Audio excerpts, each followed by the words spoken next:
What if I told you there's a revolutionary energy source that's safer, cleaner, and way more powerful than traditional nuclear power?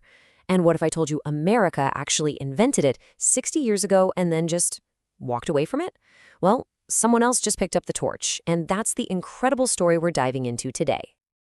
Out in the quiet deserts of China, something pretty extraordinary just happened.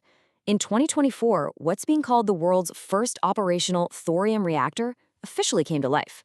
For decades, this technology was basically the holy grail of nuclear energy, something people talked about but never saw. Well, now, it's a reality. And this is where the story gets really wild. What makes this so mind-blowing is that they built it using declassified American research from the 1960s.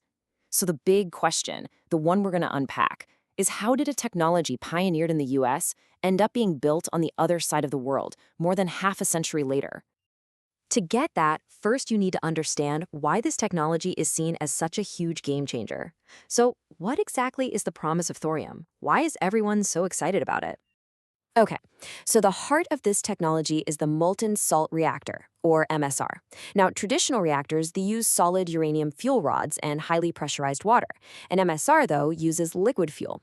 The thorium is literally dissolved in molten salt, which then flows like water. This one simple difference has massive implications, and a huge one is that it can operate at low pressure, which dramatically lowers the risk.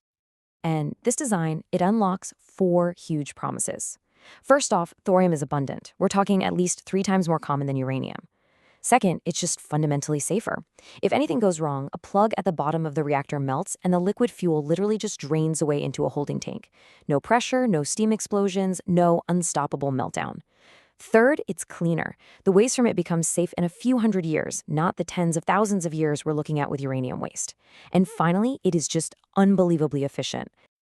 To really wrap your head around that efficiency, think of it like a battery. If a uranium-powered battery gives you 1 day of power, a thorium battery of the exact same size could power you for 6.5 months.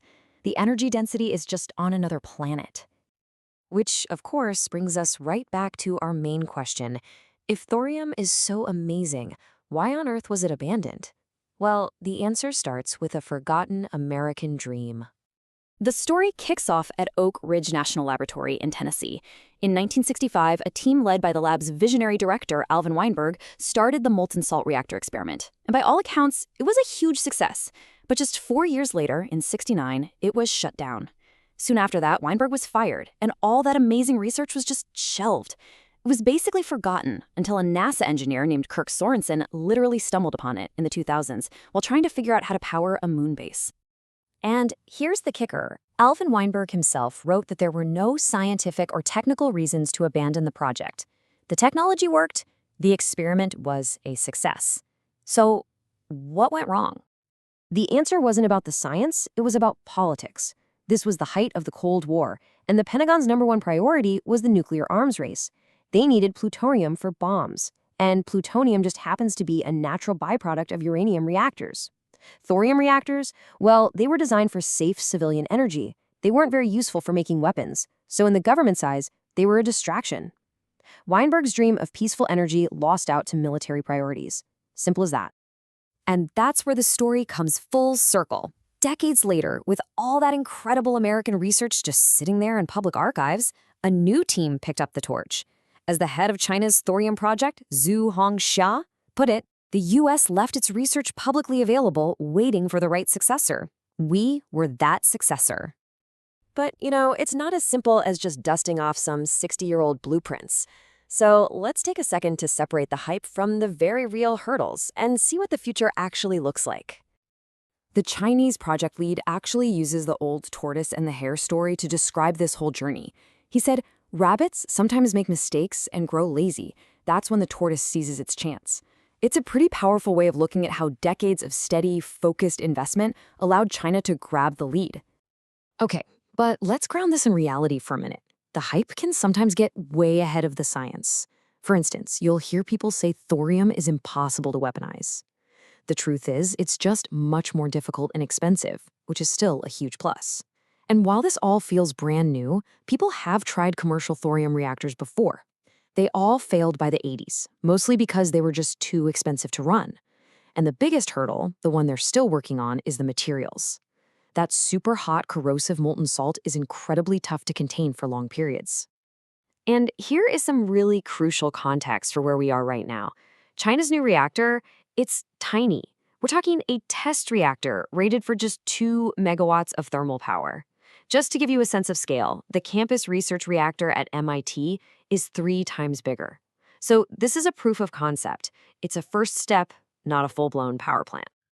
Still, the path forward is becoming a lot clearer.